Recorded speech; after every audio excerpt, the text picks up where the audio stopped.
Hey guys, Leslie here. All month long, we are talking about how actions can lead to a domino effect of outcomes. We are talking about how a decision from an individual to stand for what is right, to be courageous, and trust in the promises of God can not only alter the life of an individual, but a town, country, and in some cases, the world. I love the book of Daniel. There are so many fascinating insights and visions to explore, but the book of Daniel also addresses when personal beliefs and convictions are challenged. Even though Daniel lived in an alien culture, meaning not only was he a believer in a secular society, but he was kidnapped from his homeland. He constantly refused to compromise his faith or his convictions. He abstained from eating the king's meat and drinking his wine. His Hebrew companions refused to bow to the king's idols. And now Daniel is faced with yet another critical decision. The fact is, Daniel's a good person. Daniel is favored by the king. Daniel 6:3 tells us, "Now Daniel so distinguished himself among the administrators and the satraps that his exceptional qualities that the king planned to set him over the whole kingdom." That's big. He would be over the whole kingdom, and he is an outsider, an alien in the land. What happens when someone is doing a good job? Come on, we are human. We have all probably been there. When I worked in the secular world, I worked for a large company and back then was engaged to my husband. He worked in a different department than me and had absolutely nothing to do with the hiring in the department I was in. But every time a handful of ladies in my department found out I applied for a new position, they would gossip from where I could hear them that they thought I would get the job because I was engaged to my husband. In reality, the fact was I never got offered any of the positions, and knowing the drama that would have been riled up if I did, I didn't know if I even wanted them. Years later, a similar thing happened in a church I was working at. The odd part about that situation is that the person gossiping didn't know me at all. I was hired as a new employee from a different church location. So, when two empires merged, Daniel all of a sudden gained co-workers from another kingdom. At this, the administrators and the satraps, which is a subordinate or local ruler, tried to find grounds for charges against Daniel in his conduct of government affairs, but they were unable to do so. They could find no corruption in him because he was trustworthy and neither corrupt nor negligent. So Daniel, whom no one can find anything corrupt or anything bad that has ever done, ends up with essentially peers who are wanting to sabotage, well, him. Not just his name, actually him. Who can relate? I'm sure most of us can. But how do they plot to do this since the king likes Daniel? The boss likes him, right? They tricked the king into signing a decree stating that if anyone prays to any god or human being during the next 30 days, if anyone prays or worships anything or anyone other than the king, that person shall be thrown into the lion's den. So they attacked Daniel's freedom of religion. But this decree did not apply just to Daniel, but to every and any believer in the kingdom, courageous enough to stand for what they believe in. Now, let me pause here to say that Daniel nor the believers did a protest. They did not riot.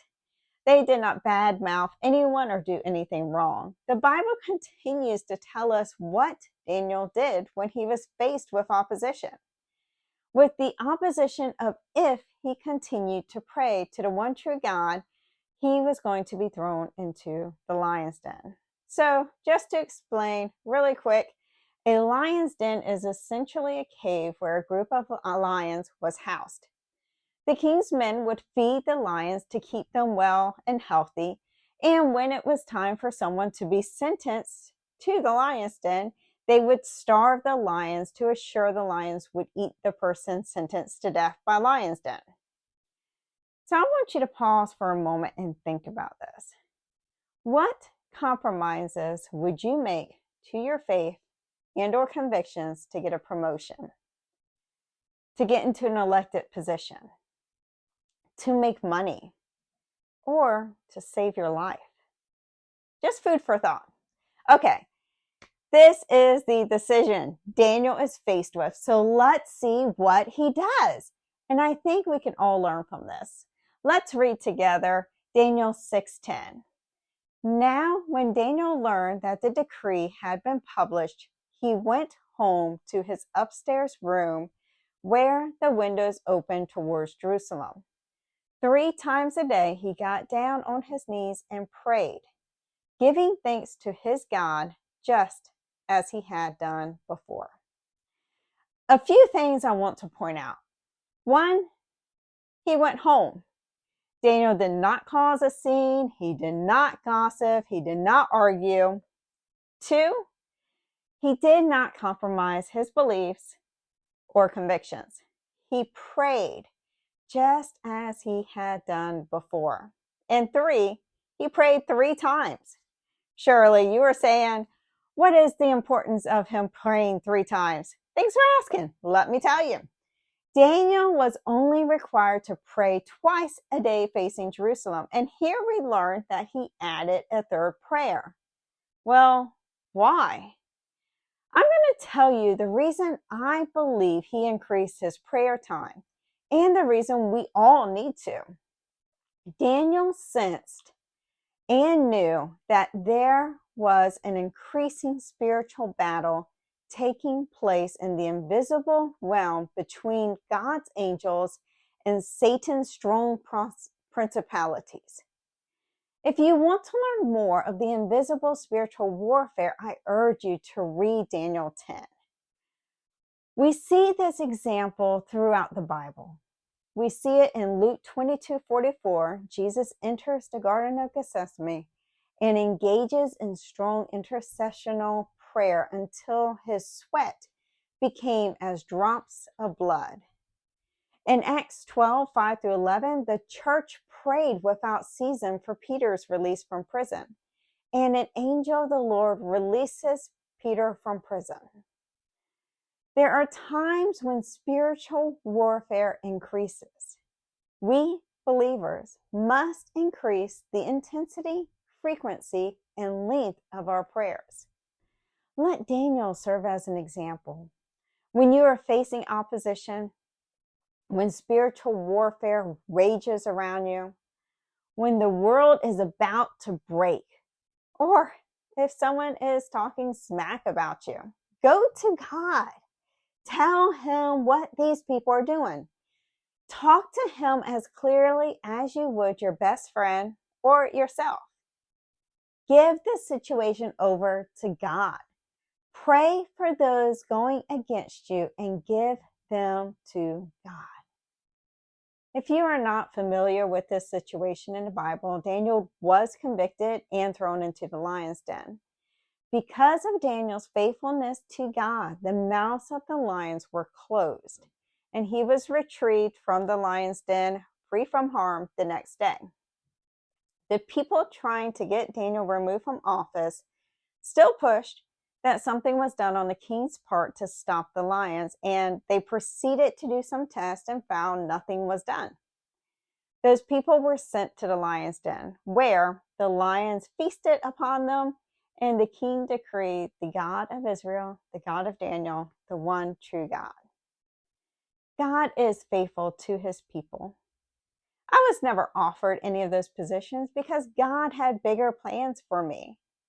Shortly after, he called me into ministry, and that one church position worked out as well. I had the blessing and honor to watch families saved through the ministry God appointed me to lead at the time.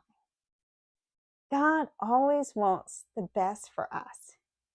We just have to be faithful enough to admit His ways are best and to be courageous enough to surrender to His plans, not ours. Please pray with me. Dear Lord, thank you for today. Thank you for your many blessings. Thank you so much, Lord, for everybody who is watching with us right now.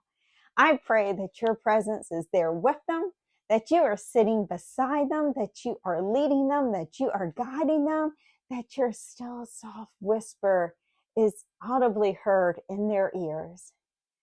Lord, I love you so much. I give all of our viewers to you. I just pray that you just comfort them, give them peace, the peace that only you can provide, and let them feel your love today and always. As they walk, let your light shine through them. Lord, I love you and I praise your name. Amen. Thank you so much for joining us today. May God's face, may God's love, and may God's favor shine upon you and yours. I look forward to seeing you next week